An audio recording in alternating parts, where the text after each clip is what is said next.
Good afternoon. Welcome to the final day of Adelaide Writers' Week. My name is Gale. I'm very pleased to welcome you here this afternoon for our event with our guest, Christopher Clark. First of all, just the housekeeping, if I may. Please do check that you've turned your phones to silent. If you are tweeting or Instagramming, the correct hashtag is ADLWW. To remind you, I'll mention this again at the end, that there will be a book signing immediately after the session. And also, just to point out to you, if you don't know already, that Twilight Talks will run each evening, this evening at 7 p.m. until 8:30 p.m. And the bar just across the way remains open until 9 p.m. this evening. Now, the acknowledgement of country. We would like to acknowledge this land that we meet on today is the traditional land for the Kaurna people, and that we respect their spiritual relationship with their country. We also acknowledge the Kaurna people as the custodians of the Adelaide region, and that their cultural and heritage beliefs are still as important to the living Kaurna people today. I'm delighted to be sharing the stage with Christopher Clark this afternoon. He's the Regius Professor of History at the University of Cambridge. He studied at the University of Sydney, at the Free University of Berlin and at Cambridge, and is an acknowledged authority on German history. His books include Kaiser Wilhelm II, A Life in Power, and Iron Kingdom, The Rise and Downfall of Prussia. In 2015, he was knighted for his services to Anglo-German relations. As well as appearing at Writers' Week, he is speaking at a concert in the main Adelaide Festival this coming Saturday at 8 p.m, The Sound of History. But this afternoon, we're going to be discussing the lessons of history. We're going to look a little at what history can teach us about today, and whether remembering is enough to avoid repeating its worst mistakes, with particular reference to Christopher's masterly study, The Sleepwalkers, How Europe Went to War in 1914, and his latest book, Time and Power. Please join me in welcoming Christopher Clark.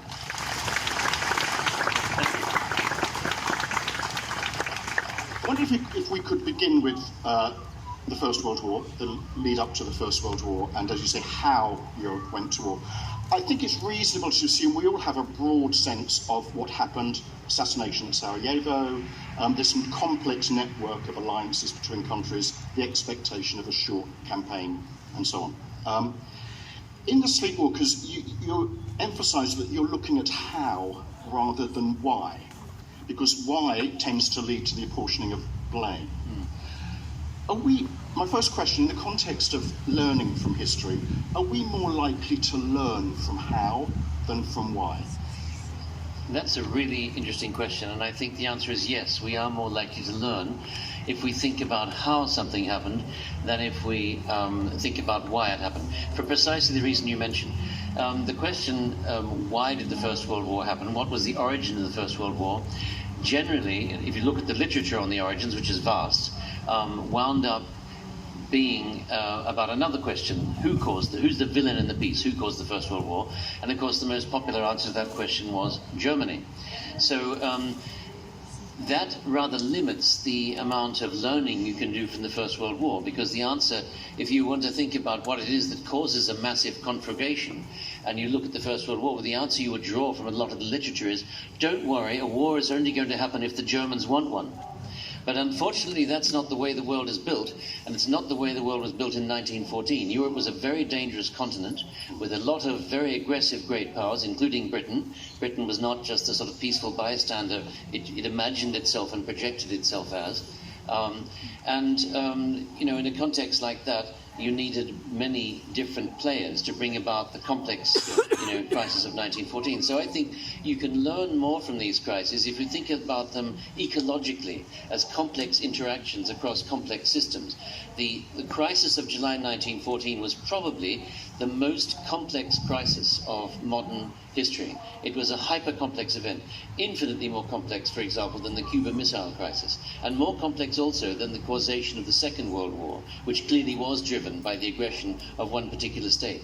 This is a different kind of causation involving the interaction of many actors in real time, with very high levels of complexity. In a sense, I think narratives about the First World War and the causes of the First World War, in a sense, the Treaty of Versailles is a narrative about that, in a sense. Again, it's apportioning blame, and arguably the stories, the different countries' stories started before then. And you mention in your book about how each country very rapidly published its own official account of, so all these competing accounts. There's a reference to a world war of documents. Yeah. Because there were all these repeated accounts which are of essentially political character. Can you talk a bit about those competing accounts? Yeah, you're absolutely right. The World War of Weapons stopped in 1918, of course, in November 19, at least on the Western Front. Yeah. We can talk about that later, perhaps, on what happens in the East, which is a very different story. There, the war doesn't really end. In some respects, one can say it doesn't end until 1945. But certainly it comes in on the Western Front in 1918. But that is merely the beginning of the World War of documents, and all the belligerent states produce these massive editions of documents. The French one has over 40 volumes, the German one, Große Politik der Europäischen Kabinette, has 40-something volumes, the French one has 50-something volumes, the Italian one has 20-something volumes, the Serbian one has 8 volumes, they're vast volumes, Every state did this, and of course all these these collections are designed to place the belligerent state in question in the best possible position to represent it as a sort of a passive, innocent bystander sprung upon by its antagonists. But these stories about how the war began, and stories about the causation of the war, of course, began even as the war was beginning. In fact, in some ways, they start before the inception of the war, during the July crisis.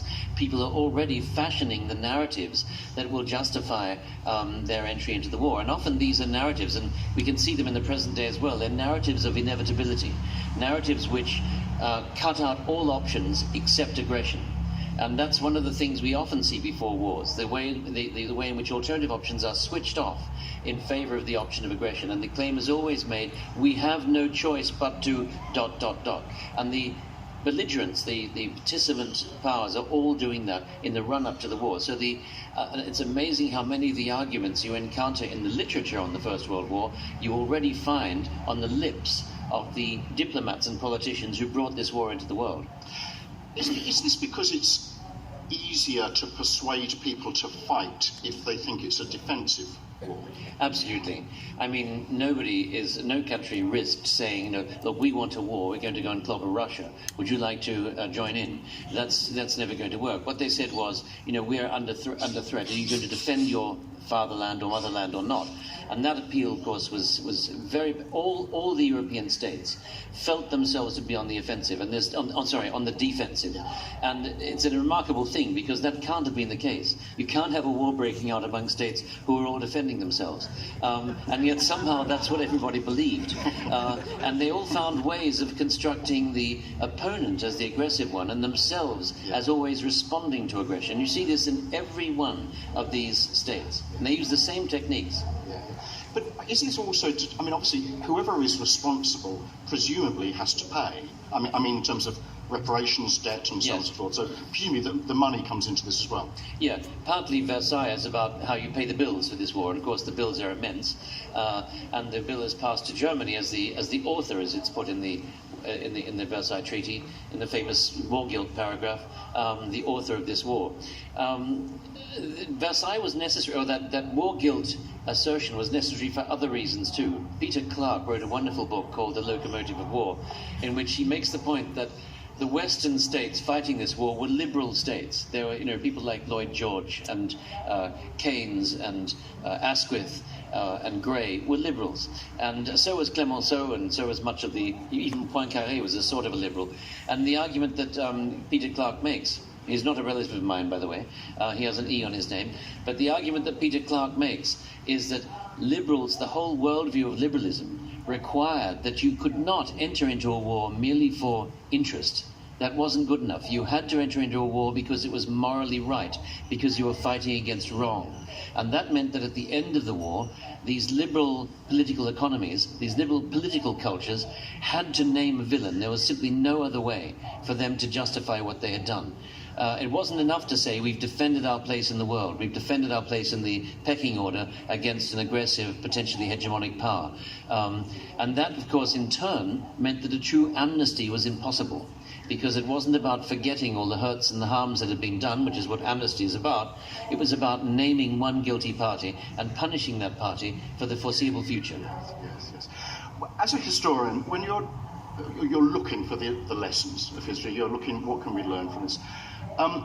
Is it necessary or even possible for you to distinguish between the sort of objective factors that are being made on the participants and the stories they're telling themselves and others about why they're doing what they do? Does that make sense? Yeah, that's a fantastic question, and I think, yes, I mean, it's let me think of an example. Yes, I'll give you one example where I think that exactly that difference is in play between what's actually happening and the narrative that's being spun out of it, and that is when how the Russians respond to the something odd that happens in 1908, where the Austrians decide to annex Bosnia-Herzegovina and turn it into a fully fledged part of their empire. Now, the Austrians had occupied this area for 30 years, since 1878, so they were already there, and the annexation was just a way of formalizing that presence. And the annexation was agreed beforehand with the Russians, with the Russian foreign minister. It was all set up in advance. But then something went wrong. The Russians had hoped, in return for agreeing with the annexation of Bosnia, that the British, they might be able to persuade the British, with the Austrian support, to grant them increased access to the Turkish Straits. The British refused to do this, and the Russian foreign minister then denied that he had been consulted on the annexation. And so what had been an agreed démarche in international politics became a dispute between Austria and Russia, because the Russian foreign minister refused to acknowledge his place in this arrangement. And what emerged in Russia was a narrative about Russian humiliation. We've been humiliated in Bosnia. The Austrians have humiliated us. They've ridden roughshod over our preferences. And that habit of turning mishaps into humiliations is something you observe right across the spectrum in Europe before 1914, and I must say it's something you also see today in many states. A tendency to read the recent past as a sequence of humiliations. Yes.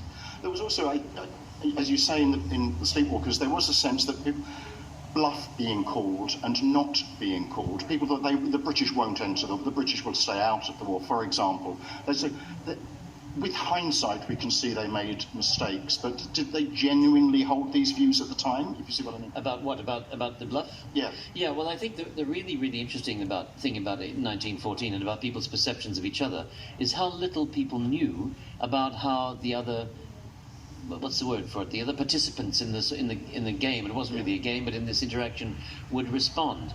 And I'm not just talking here about the Germans not understanding their potential enemies, the Russians, or the Germans not understanding the British, or the British not understanding the Germans. It was also the case that the British didn't know how the Russians would act, and the Russians had no idea whether the British would support them.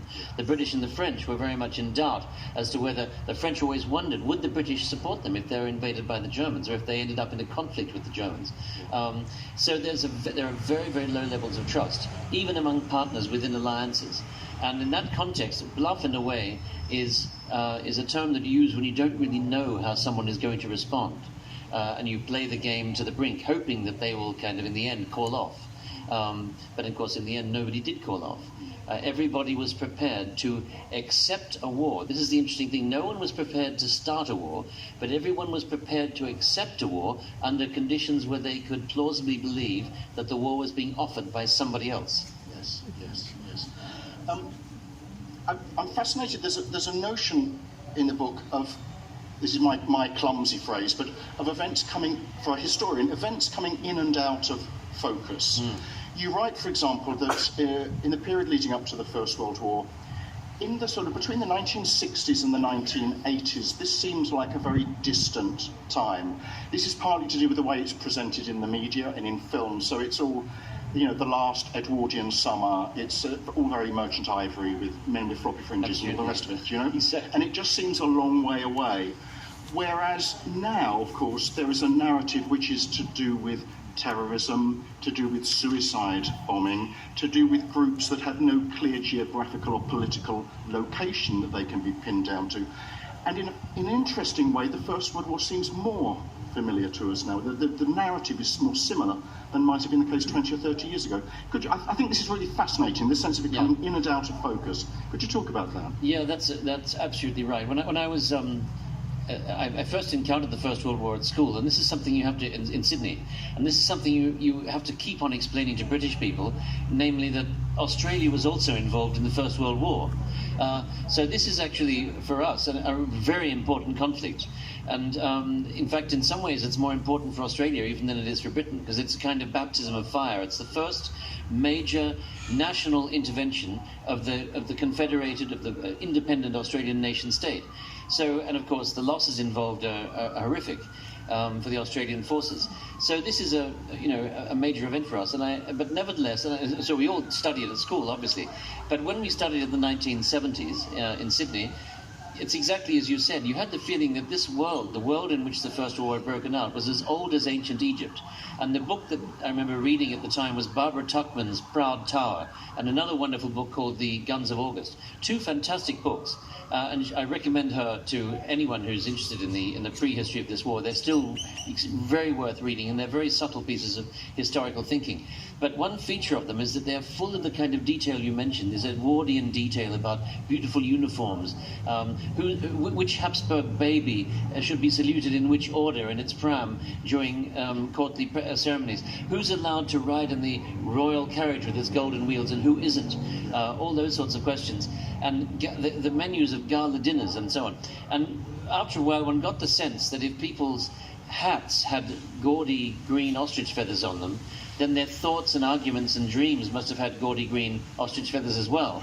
But in fact, and then something very strange happened in the 1990s. The Yugoslav wars broke out, and suddenly the Balkans was once again a place of nationalism, massacre, a place which was, unsettling Europe and making people think about the future and about risks.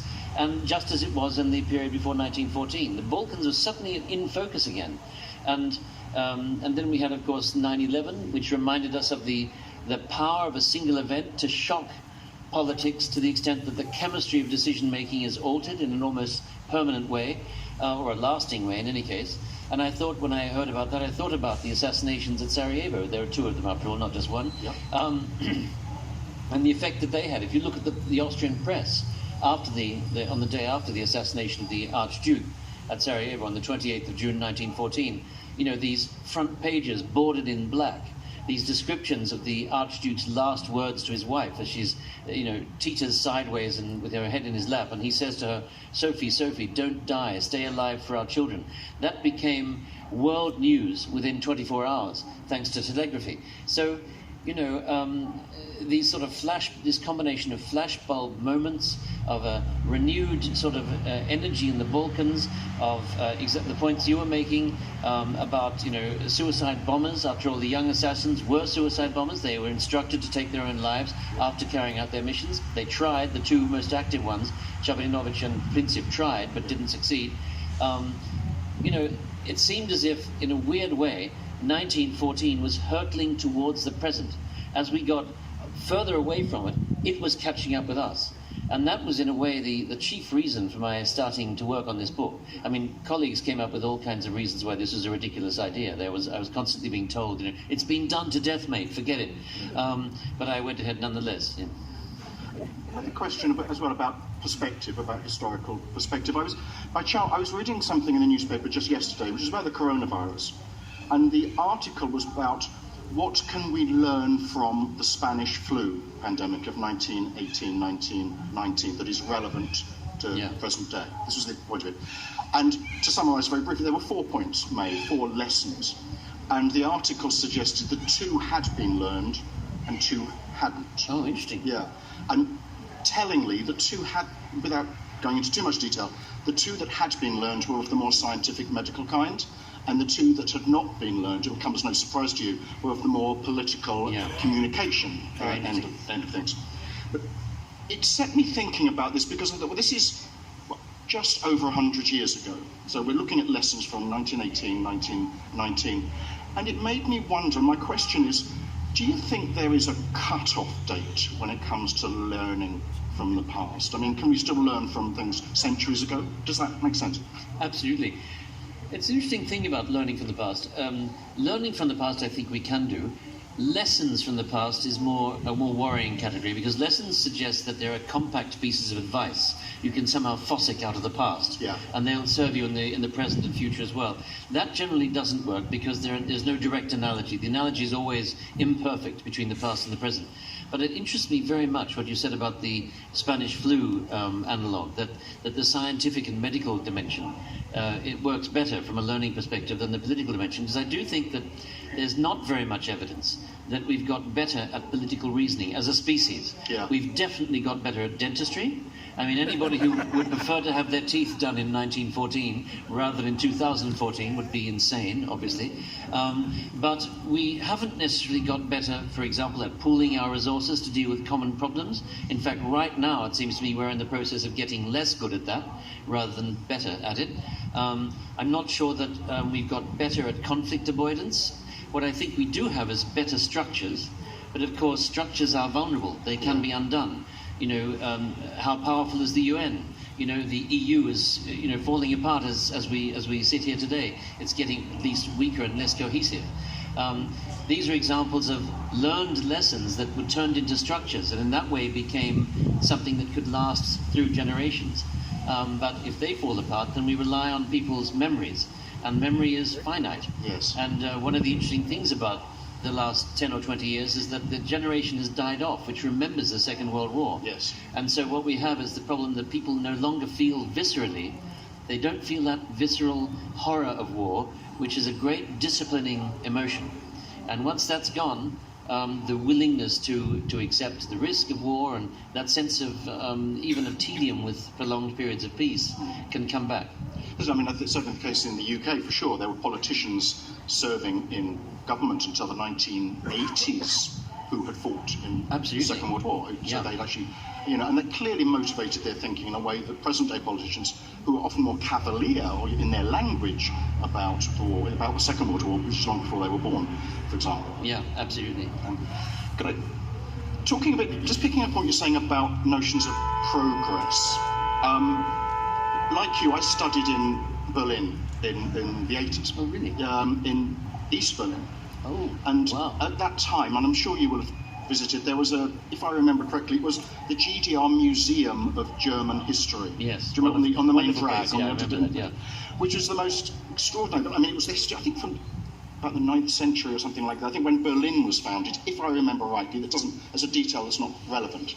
But the point was, it was a sort of, it was a socialist or Marxist-Leninist narrative of a continual progress. Progress and history were basically the same thing. And to go into this museum was quite bracing, because you're just being confronted with a dialectical, different point of view altogether. And it occurs to me that it's something that perhaps democracy and communism share, is a sort of a linear understanding of history, moving towards constant progress. Would you agree to that? Yes, I do think that it's true of communism. I think is absolutely straightforwardly and unequivocally the case. That communism was all about futurity, and in fact, for much of its life after 1945, what communism had to do was make people accept the privations of the present in the name of a better future. That deal starts to fray in the 1970s and early 80s with Erich Honecker and so on, who realizes that people want to be more comfortable in the present. They don't want to have to keep waiting. And in fact, one of the interesting things, a young researcher at Cambridge has just been working on the use of the word future, Zukunft, in the East German media, and has shown that from the late 70s and 80s, the word Zukunft begins to disappear. People don't use the term future anymore. They're arguing about the present. And, Honecker realizes that East German youth would like to wear blue jeans, and they would like to listen to rock music now, not in sort of 80 years' time, when the proletarian dictatorship has been constructed. So yes, there is this linear development. It's always problematic, but it's there, and it carries everyone towards an imagined future. But I think an imagined future also played a role for liberal democracy. Yeah. It did play a role for liberal democracy, and it was about, people differed on what kind of future they wanted. Obviously, the versions differed according to whether you're on the left or the right or somewhere in the liberal middle.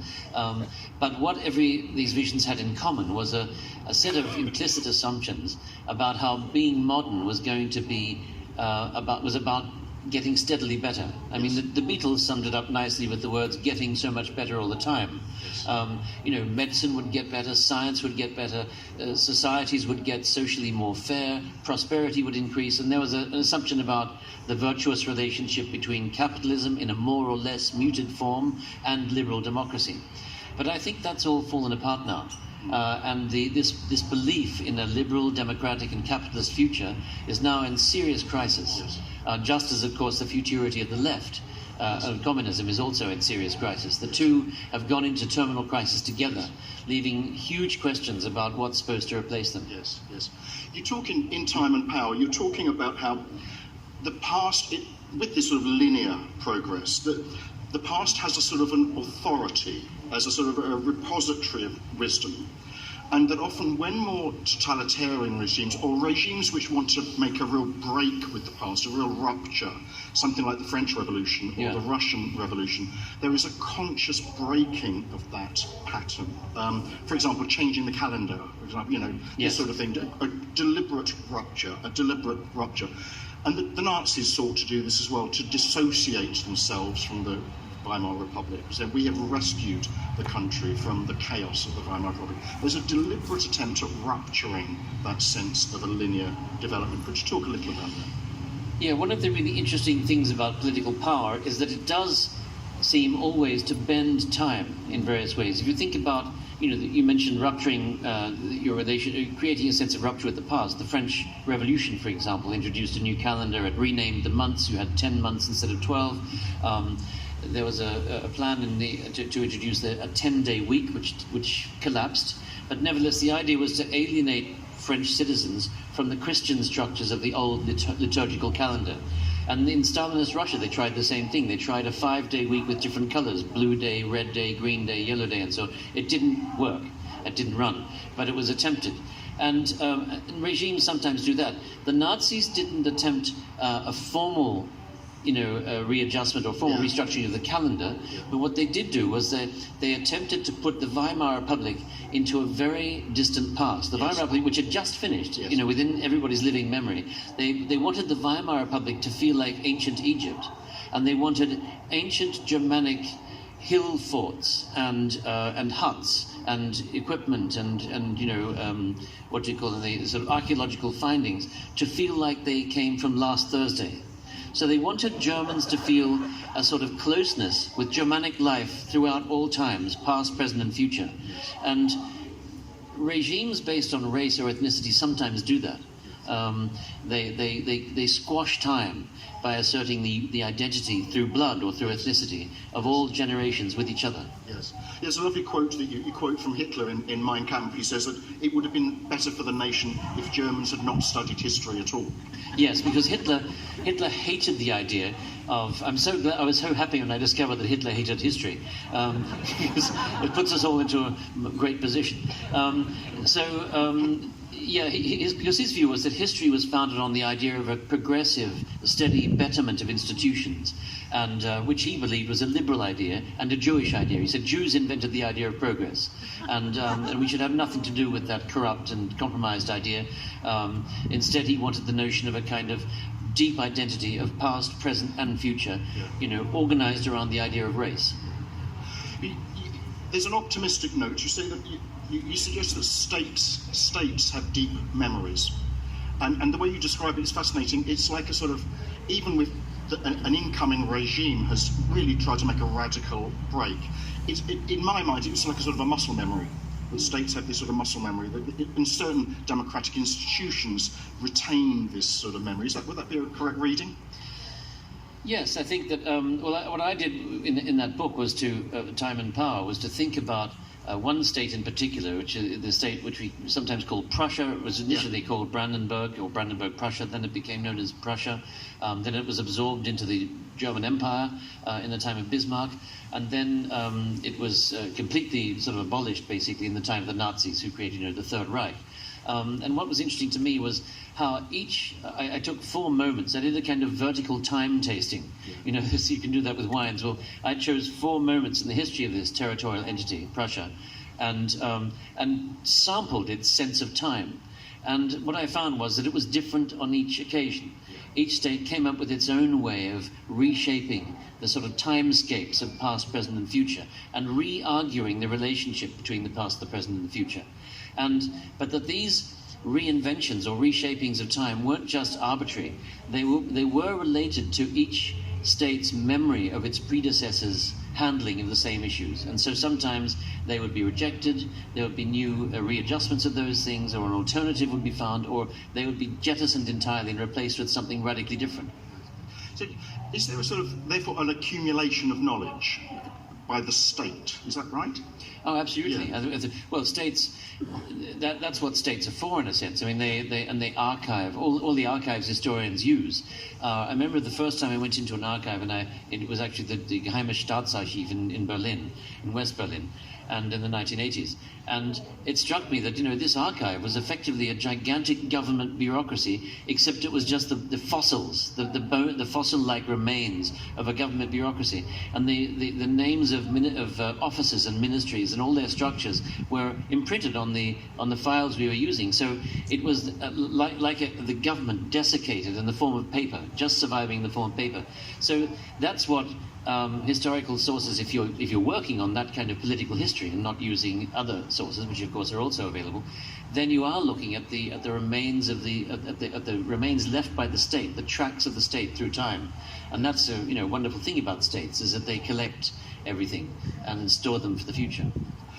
Can you give us an example of where you've been conducting your research for this book or one of your books, and you discover something which is a genuine surprise to you, or perhaps upturns an opinion you'd held up to that point? That's an interesting question. Well, first of all, let me tell you about that doesn't quite answer your question, but it was certainly a surprising experience. I was working in the archive in Merseburg in East Germany, and the wall was still up, and I'd managed to get a permit to go there, and it was an extremely hot day. There was no air conditioning, and the files were really quite rotten and in very bad condition. There'd be silverfish running all over them and so on, and they were also very dirty. And it was extremely hot, and we were all squirming in the heat. So I got up and went off to wash myself in the sort of bathroom area, and there was this huge stone sink. And as I was splashing cold water on my face, I saw something sticking to my arm, and I looked more closely, and it was the signature of Frederick William III, the King of Prussia. It was his entire signature on a piece of parchment, and I realized that I'd carried this thing away from the archive by accident. So I pulled it off like this, stuck it in my pocket, went back, took it out of my pocket again, and placed it ad acta, as the archivists say, and laid it between the things and closed this thing and brought it back, hoping that nobody would notice. But anyway, so that was certainly a surprising experience in an archive. But as for finding what would be an example now of a surprising thing that somebody said? I mean, I was being surprised all the time when I was working on the First World War, the outbreak of the First World War. I think one of the most delightful sources that I found, because it hadn't really been used and it was very fresh and full of interesting observations, was a memoir by a man called Comte de Robian, who was a young staffer at the French embassy in St. Petersburg, and he was out of sympathy with the official French policy. Right. So he brought a critical eye to what was going on in St. Petersburg during those last days before the war broke out, including a critical eye on the behavior of his own president, Poincaré, and on the Prime Minister Viviani, who came to Petersburg at that time. And that memoir was full of very fresh and delightful observations about what was happening. And so I think that's the single most that's a standalone moment of joyful discovery in the source. Yeah. as you say, it's a field that's been had been mined so thoroughly. It was good to find some original sources. Yes, although it's amazing how many things I found that were, because of course people had been following quite habitual tracks through the material, and so if you went away from those and looked at other things, you quite often did, it's like going to a place, a tourist resort, and then going up to the hills and suddenly there are no more tourists. It was a bit like that. And so I did try, where possible, to get away from the beaten track and look at areas where there was less interest or had been less interest. And often there you did find, for example, looking not just at how the French regarded the Russians and the Russians regarded the French and the Germans regarded the Russians, not just looking at those envoy reports from embassies, but looking very closely at how the Dutch and the Belgians viewed what was going on, reading all the envoy reports from London, France, from London, Paris, St. Petersburg, Vienna. They were extremely interesting. They cast a very different light on the behavior of these powers than the light you get, of course, from the highly redacted official document collections. I wondered if we could sort of, as it were, fast forward a bit now, talk of some of the lessons we might learn that might be of use to us today. I mean, we live in difficult times, I think, as we've said already. And say that again. Yeah. And I wondered, what lessons could we learn from, I'm thinking with the 1930s, which is arguably the last time democracy nearly died. What are the sort of lessons do you think we can learn that are of relevance to us today in the difficult times we live in today? Well, it seems to me one thing that I've been thinking about a lot recently has been, I remember when I was working on 18th century things, I got quite interested in the social structures of the Enlightenment. What was it that made the Enlightenment possible? The Enlightenment was a phenomenon that existed through organizations and associations. People came together in clubs and reading clubs and musical clubs, patriotic clubs, theatrical clubs. And when you look at these clubs in which people formed a kind of civil society for the first time, in which they entered into critical dialogue with each other, discussing the issues of the day, when you look at them, you find they all had statutes. They had a kind of constitution. And when you look at the statutes, you find that the key concern of the people running these clubs was politeness. It was very important during meetings and so on that people follow certain rules, that they not raise their voices, that they not shout each other down, that they not speak when someone else was speaking, that they not use insulting epithets. And I think about that when I listen, for example, to someone like Donald Trump, who has no sense of what might constitute appropriate discourse in public life. He is constantly engaging. I mean, impolite is a far too gentle word for how he behaves. And of course, it seems that one could say, well, this is just a question of style. You can say the same thing politely or impolitely. It doesn't really make much difference. But actually, it does make a difference.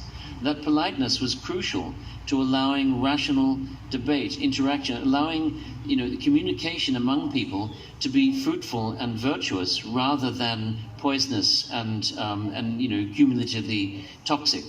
And so it seems to me that the collapse of politeness and civility in public life is an extremely serious thing.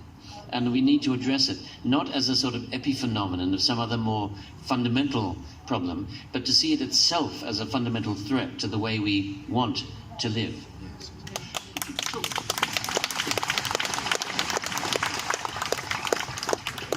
Incidentally, we'll be going to questions in a few minutes. You might like to start thinking about anything you'd like to ask Christopher, and I'm sure you know the drill. There's a mic in the centre aisle. Please make your way to that as and when you wish to do so. A couple more things on this. About what possible role might there be for the historian in the current political times in terms of learning lessons? Well, one of the striking things, as you and I are both more than aware, or we know too well, Britain has been going through a process of very profound sort of breastbeating and introspection over the question of leaving the European Union. And one of the most striking features, if you are an historian, has been the complete absence of historians from that process. Historians were not consulted, they weren't welcomed, and not even to the podiums of the BBC, which showed very little interest in what historians might have to offer. And I'm not making this point out of vanity. Why didn't they ask me? I was available. I mean, I told them I was available. It's not that. Well, actually, it is that. But apart from that, it is very striking that, and of course, this is connected with Michael Gove's famous comment: this country has had enough of experts. We don't want to hear the dons and the boffins and the eggheads bang on about their particular areas of expertise, and so on. This is a government for the people, of the people, and so on. So historians have been shut out from this discourse, as they have in America also. A figure like Kissinger, for example, is impossible now. You can't imagine someone like Kissinger, who is actually, for whatever one thinks of Kissinger, and I know that this is one of the most controversial careers in post-war world history, but nevertheless Kissinger was a subtle and intelligent historian who became a subtle and intelligent statesman and operated as it were, in both dimensions has operated in both dimensions throughout his life. That's very hard to imagine now. Someone with that kind of a foot in those two camps, operating in the Trump administration, is quite unthinkable. One more thing, and then we'll start taking questions. We've touched on this already. There was after Trump's victory, Marine Le Pen, the French right-wing leader, said people are taking their future back. It's a fantastic sort of phrase to use, fantastic ironic phrase to use. And again, and it harks back to what we were saying earlier about the sort of nostalgia for the Second World War among people who weren't alive during the Second World War, all of that sort of thing. Can you just talk a little about where we need to correct the language that's being... You talked about the tone, but also the actual vocabulary that's being used. Yeah, so one of the most striking things in the language of politics over the last few years has been a tendency to recursive metaphors. Take back control. Take back control, which is the sort of leading slogan of the Leave movement, the movement to leave the European Union in Britain. That slogan, take back control, implied there was once a time when we, whoever we were, had control. Now, what were we controlling? That's one of the interesting questions. And there's been a lot of interesting writing about what people who wanted to take back control thought they had been controlling. And the answer that a lot of people have given is, well, it must refer to the British Empire, to a sort of return to some kind of imagined imperial dominion. But of course, that is a shibboleth, that's a chimera. There is no British Empire, and there's no returning to that kind of control. Of course, you could say, well, this is just about self-control, autonomy. But, the idea that states are going to control their own fates in a completely autonomous way is also a chimera, given the interpenetration of massive corporate structures, contemporary infrastructure and communications. It's simply impossible. And so... the question is, to what past are we recursing, or supposedly appealing? And you think of someone like Boris Johnson, who wrote a book. He thinks of himself as an historian because he wrote a book about Winston Churchill. But what he actually showed in that book was a remarkable finding, in fact, namely that Winston Churchill and Boris Johnson are the same person. A fantastic and original discovery. But what kind of awareness of history is that? If when you look into the past, you see a sort of distorted reflection of yourself. And that's the way it's happening now, that the past is sort of evaporating. And this is what the French scholar François Hartog called presentism, a present that can't escape itself. Wherever it looks, it just sees mirrors of itself. Thank you. We'll take some questions. Absolutely. Yeah.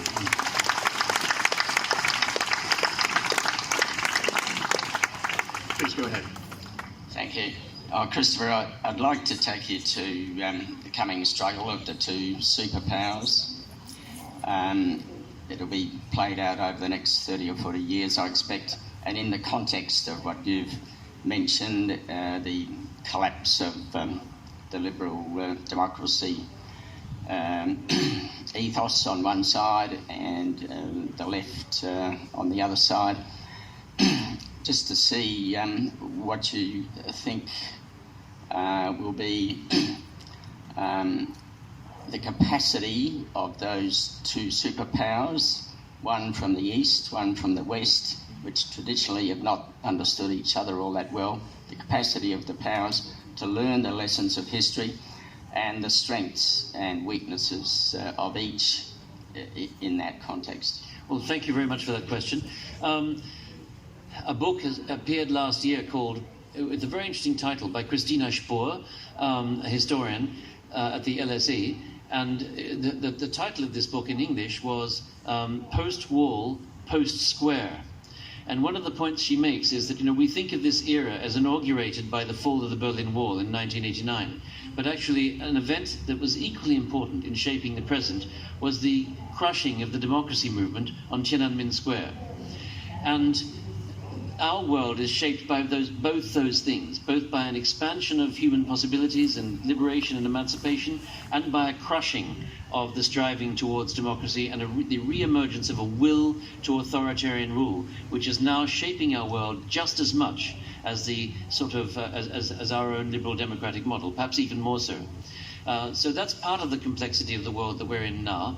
Another part is that in the early 1990s, when the world seemed unipolar, we were talking about this with Serhii Blokhy the other day, the world seemed to turn on Washington. And people in Washington use the phrase full spectrum dominance. I mean, that phrase, interestingly enough, has now fallen out of fashion. But it was widely used in the early 1990s. And at that point, there were people like George Friedman, and he wasn't alone, who predicted that China was about to fall apart. Tiananmen was the death knell, not the beginning of a new China, but the death knell for China. It was going to collapse. The East would be dominated by Japan. There might well be, Friedman wrote an entire book about this, there would be a coming war with Japan. The Americans would fight Japan. There'd be the war would happen in the Pacific. It would be rather like the Second World War, and so on. Now, that all turned out to be complete nonsense, because China was not coming to an end. It was actually commencing a new beginning. And Tiananmen was the launching of a new model of how to run China. And Xi Jinping thought, as it's called, has confirmed that this is an ideologically distinct phase in China's existence. So we don't have two superpowers anymore. We've got first of all, a triad, the remains of Soviet power in Russia, with its very substantial nuclear arsenal. The United States, of course, whose world-improving efforts have been chastened by the experience, above all the experience in Iraq, and to some extent Afghanistan. And then we have China. But in addition to those three, we have many regional players who are throwing their weight around. You think Turkey, Iran being just two examples. And so I think the notion that the world is disciplined by the interactions of two superpowers very much belongs to the era of the Cold War, and what we're looking at now is a highly unstable, extremely unpredictable, and very opaque and illegible, what's the word for it, because of not polyocracy, anyway, a system dominated by many powers, not by two. Not a binary system, but a plural system of powers, much harder to predict. And you can see this, of course, in the events like if you compare, for example, the immense care that was invested in constructing the very subtle architecture of arms limitation around the INF treaties of the 1980s, Gorbachev, Reagan, Bush, all collaborating to produce a very sophisticated architecture of arms controls. That has all been thrown out the window. And it's virtually nothing is left of that system now. And instead what we have is fast food democracy of the kind we saw with North Korea, where people strut around in front of the cameras, they claim to achieve great results, but there's been no real preparation, there's been no proper following up. It's just television opportunities. And so that's the world we're in now. It's a much more unpredictable world, and it's not a world dominated or disciplined by the standoff between a pair of powers, unfortunately. In retrospect, it seems that for all its drawbacks, that was actually quite a stable arrangement, the arrangement we had in the Cold War. Yes, my question regards activist historians in Britain. And I refer to a person that was associated with Cambridge University in his early days, Professor Eric Osborne. Yes. His great last big book, The Age of Extremes, a short history of the 20th century, 1914 to 1991, greatly influenced me. And secondly, Eric Thompson, E.P. Thompson, who wrote wonderful historian, The Making of the English Working Class in the early 60s. Both were influenced by Marxism. Were these people, as activists, but also eminent historians, did they give the disenfranchised, particularly working class people, a voice in the history of Great Britain and the world? Yes, I think they did. And I think that was a very powerful form of history making, and it isn't dead. I mean, they have many successors and many people working in the same vein, but it's true that giants like Hobsbawm and Thompson, there's no sort of commanding figure of that format and scale at the moment, and partly I suppose that has to do with the slightly deflated confidence of Marxism as an ideological formation. But nevertheless, I think there are many other ways of doing a history which enfranchises or lends a voice to enfranchised groups. And it doesn't all have to operate through a Marxist paradigm. There are histories which give voices to women, histories which give voices to indigenous groups, to people who are outside the sort of the purview of the historical sources that we use, the canonical sources that we use. So there are other ways of achieving those forms of enfranchisement. So perhaps one could speak of a kind of fragmentation of that emancipatory form of history. It hasn't disappeared, it's just broken up into something rather more archipelago-like. Thank you. You mentioned that Adolf Hitler hated history. Henry Ford said that history is bunk. You mentioned the fact that many politicians are contemptuous of history or ignorant of it. So my question is, what is the role of historians in the world today? Oh, that's a tough one. Yeah, so I'm taking that to be a skeptical question. Why do we exist? What are you here for? What are you for? That's a very good question.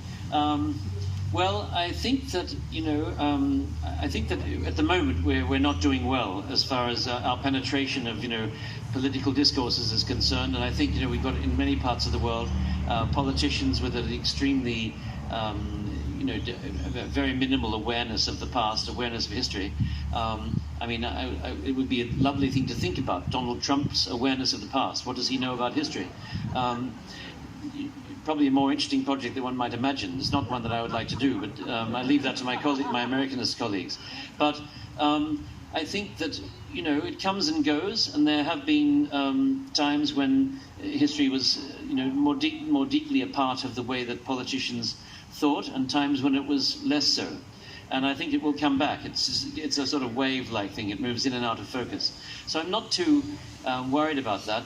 And I think that you just have to ask yourself, if you're asking the question, what are historians for?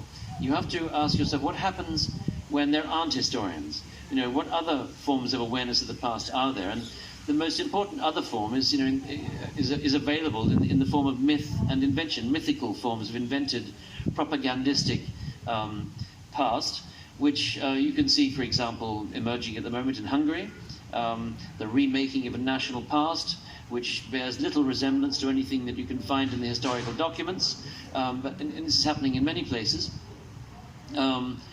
And it seems to me historians are there to sort of keep the past honest, or to make sure that, to protect the past against egregious manipulations. Now, that doesn't mean that historians aren't all prone to, ideological preferences. They make decisions about what they want to work on, what doesn't interest them so much. They have biases of various kinds, no question. But they're supposedly trained to be alive to those biases, and they control for them by reading other historians' work, by citing them properly in footnotes. There are all sorts of procedural dimensions to proper history which allow you to test whether someone is simply making this stuff up or doing their work properly. And it's that makes historians important, because historians are, as it were, the guardians between that kind of procedurally controlled history and the stuff you get on the internet.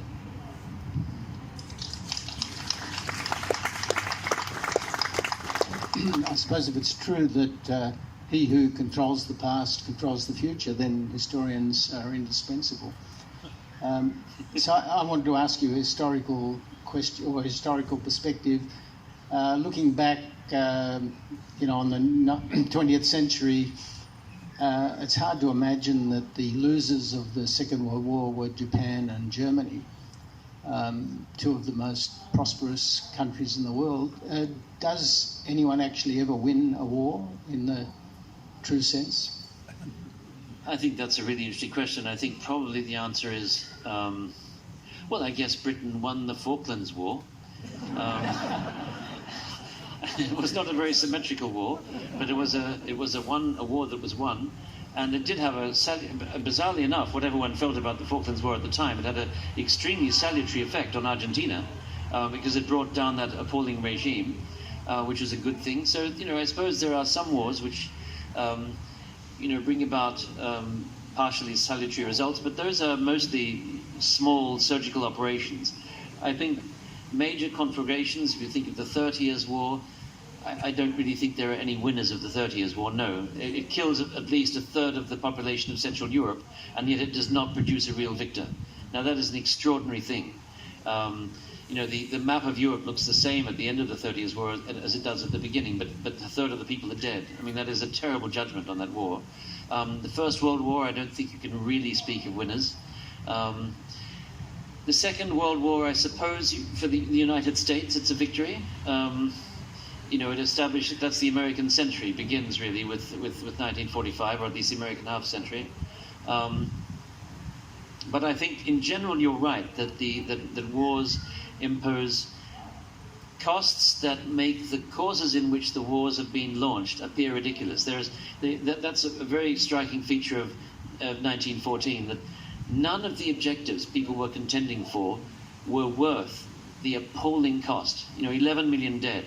And I don't think, what's more, I don't think anybody alive in 1914, if you'd been able to, motor them forwards in time to say the Battle of the Somme, or you placed them at Amiens or Villiers-Bretonneux, and shown them what was going on, after they'd recovered from their fainting fit, they would have, I think, seen things differently.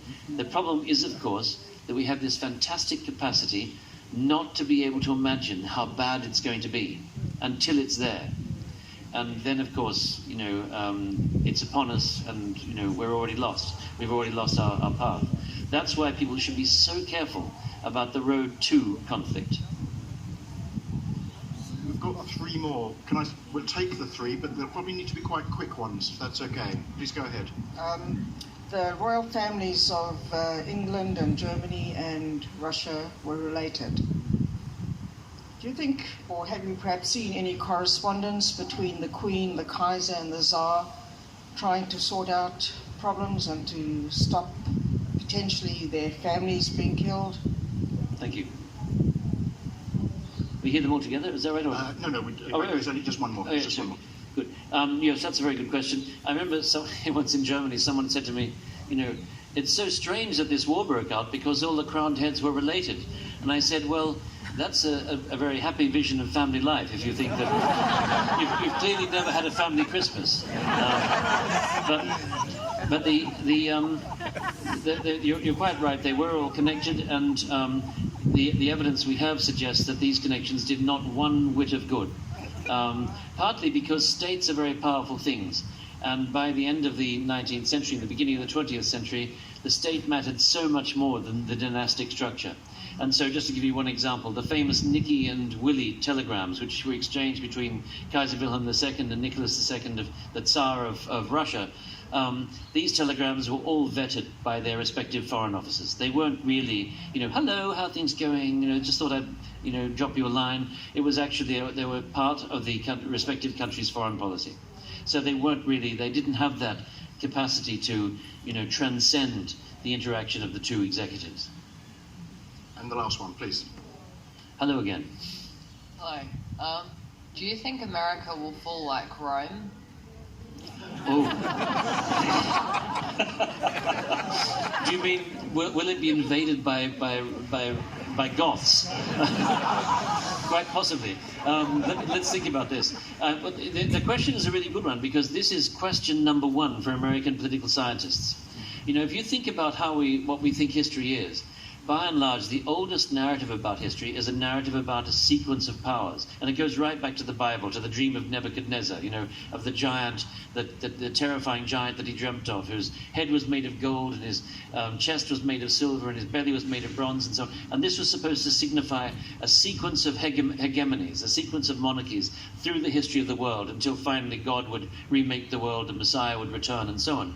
And the big question now, we're in the American era, or at least we thought we were in the 1990s.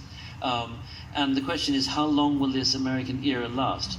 And if you listen to people like Sergei Lavrov, the Russian, sometime Russian foreign minister, he says we should be talking about the post-Western era. It's over with the West. This is the post-liberal era. And we're going to leave all that behind. So there are people who are predicting the end, not just of America's hegemony, but of Western hegemony, and are already rejoicing. I think they may be rejoicing a bit too early. And I don't think the liberal democracy is dead yet. I think it's got a lot of challenges to face. But I remember a very interesting reply that Francis Fukuyama made when someone said, "Is liberalism dead?" And he said, look, what is liberalism? Liberalism is just a transparent way of resolving social conflicts. Either you do it transparently or you do it in an opaque and coercive way. And who really, in a Western democracy, is going to choose opaque and coercive models over transparent ones? We hope that the majority in mature Western democracies will not make a choice in that direction. And there's lots of evidence that authoritarian systems suffer from crises of legitimacy when they face challenges, which liberal democracies find it easier to cope with because their processes of mediation are more transparent. So I'm still sanguine about the survival power of our model and the indispensability of the so-called Western model. And I'm not too worried about American power. America still has a sort of leap ahead in terms of its military potential, its capacity to project military force, which is unequaled in any period in human history. It's much larger than the as it were, the sort of Vorsprung, the sort of leap that the British Empire had over all of its rivals. So at the moment, America is still strong. What's weak is American leadership and American politics. That's where the crisis is happening. So will it fall like Rome? Probably not, and certainly not yet. But thank you for your question. As I mentioned at the beginning, there will be a book signing outside the book tent immediately after the session. But please join me in thanking Christopher Clark.